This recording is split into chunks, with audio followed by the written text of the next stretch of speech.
our snaps question for this week is... All right, so if you were told you would live...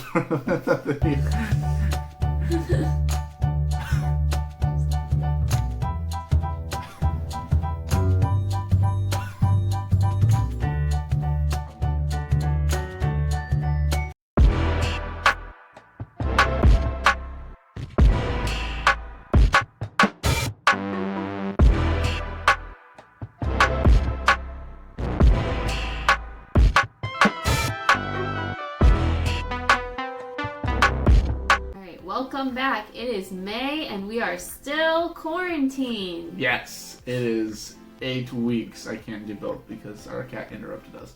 It's been 8 weeks. That's crazy. That is a really long time. Yes, it sure is. And our snap question for the week is... Alright, so if you were told that you would live forever, what would you change about your life? So my answer is I would spend more time doing things that last. So that'd be relationships and also investments. I said that is way too hard of a question and very thought-provoking for this 5-minute video. So, it's not going to be 5 minutes, it'll be like 15. But anyways, so to beat Sarah, please write your answer in the comment section, whether that be YouTube or Facebook or Instagram. And so we want to see you guys interacting with these videos. That way we can know that also that you're actually watching these videos. Also, last week, Liana won one of our challenges, which was to find Bethany in the video. And so Bethany decided to photobomb us while we were talking. And so Bethany walked behind us on the couch. And so you guys had to find a screenshot of her. And Liana was the first one to do that. Yeah. And so good job, Liana. Alright guys, look out for our next challenge by following Revive Student Ministries on Instagram and Facebook. Yes, and also this Friday night at 9 p.m. we're going to have another hangout. The internet worked really well last week, and so sometimes it's hard to tell how it's going to be. So last week was awesome, and so we're going to have another hangout. And also, there's a link in the description below.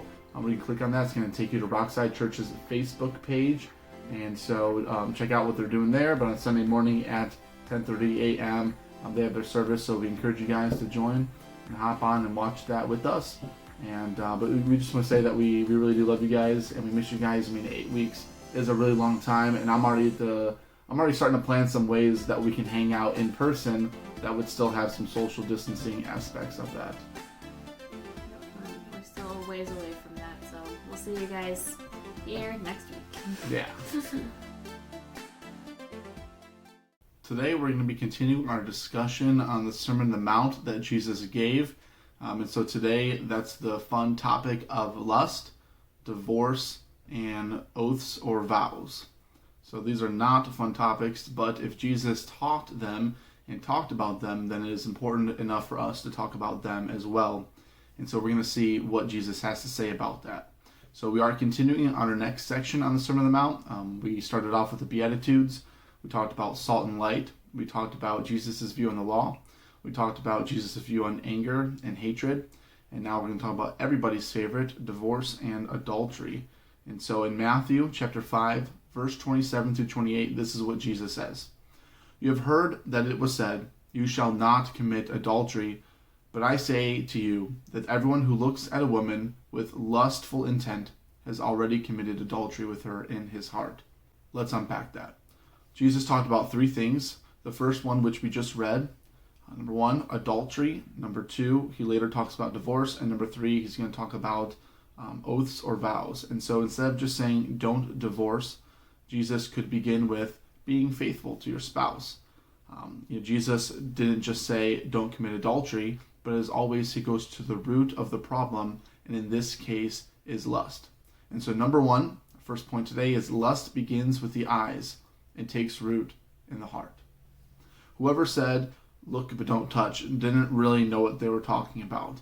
When we let our thoughts wander and commit acts in our heart, we are setting ourselves up for adultery. And so I'm going to include any sex outside of marriage in the sexual immorality in adultery. And so fornication as well, but we can commit adultery. And so read any number of marriage books and you'll be surprised at how many end in adultery. You'll be surprised also how many times that adultery was started from something so small as a thought that went unchecked and grew over time. So lust is a very unpopular subject.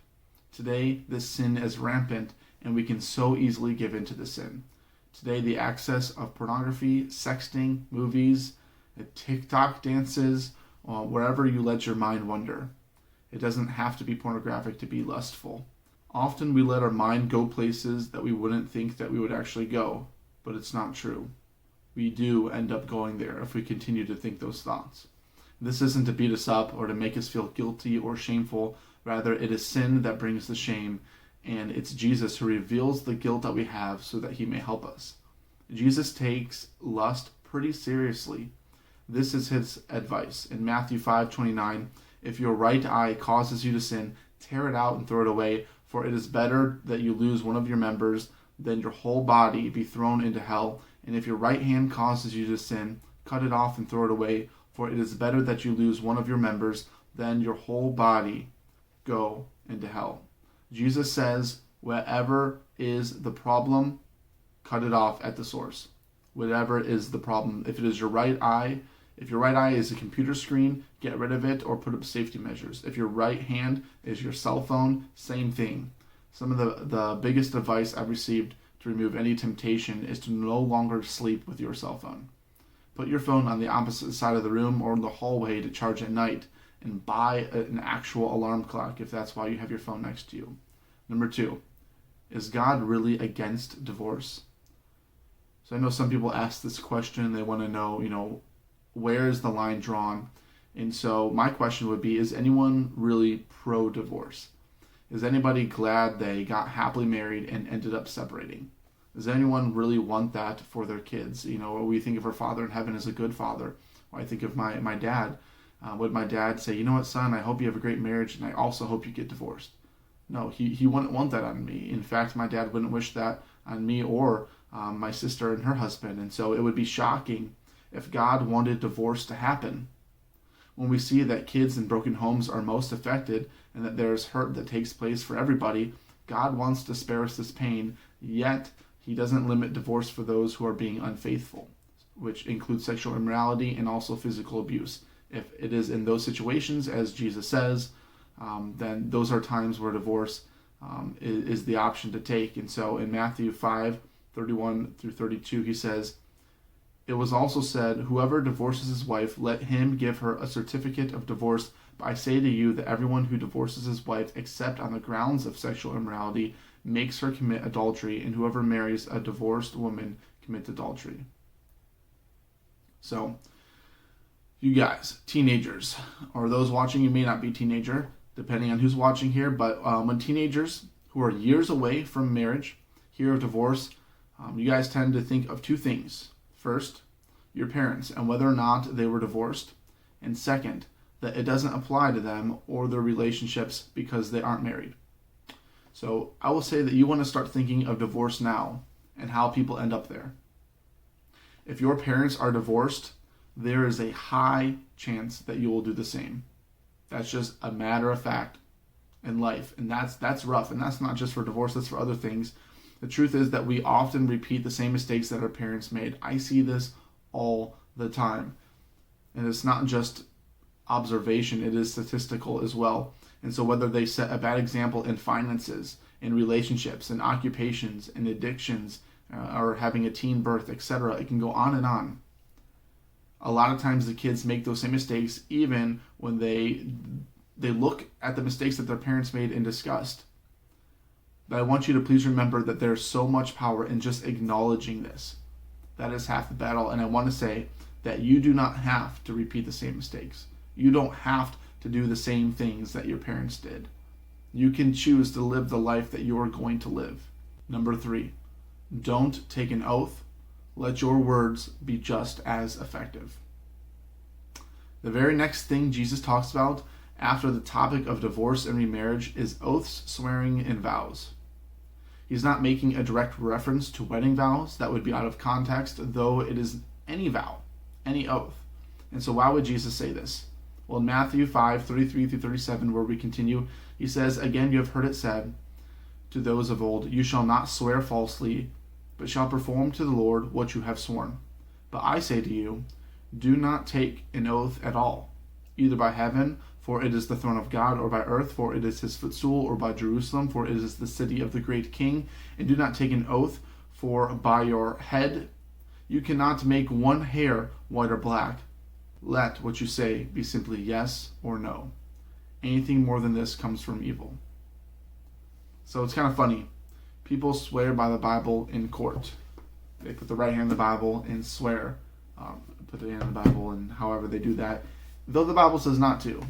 So why would we need to make an oath if our word was just as good? That's what Jesus is getting down to. There's no point in having a vow or an oath or swearing by something if our word is just as good. Think about it this way. Is an oath of a liar any better than his word? No. And I believe that we can take this principle and apply it to our relationships. Sarah and I, we made a commitment to each other when we got married. And we use words every day that are just as powerful. So yeah, marriage doesn't last because the wedding vows are posted on the door. It takes daily communication and understanding and submitting and respecting and loving. Maybe you're watching this video and you're older. Maybe your marriage is on the rocks. Maybe you're divorced. God isn't mad at you. God's mad for you. He loves you and he wants the best marriage for you. Something to think about while you're a teenager. Your views on divorce matter now. And how you deal with lust and with temptation and with our thought life, that matters now. I encourage you guys to take time and to pray to God and to take any actions that you need to take, like Jesus said, to take those things and cut off the sources of temptation. To stay pure and to stay holy, because it does make a difference. It really does. And I'm not just saying that. I've seen that in my own life, in the lives of those around me, and in just the history of humanity. We can see that time and time again. And when we're a teenager and it seems like we're going to be a teenager forever, and you're 16, what you don't realize is that in 2 very short years, that's just 2 more Christmases or 2 more New Year's, bam, you're an adult, and you might be living out on your own, and things are changing, and it's crazy how fast life moves. You're not going to stay a teenager forever. You're not going to stay a kid forever. And what you do now, it does matter. And so Sarah and I, we're always here to talk with you guys and help you through anything and walk with whatever you guys are going through. And we're going to be praying for you guys. Reach out to us and to continue to pray to God.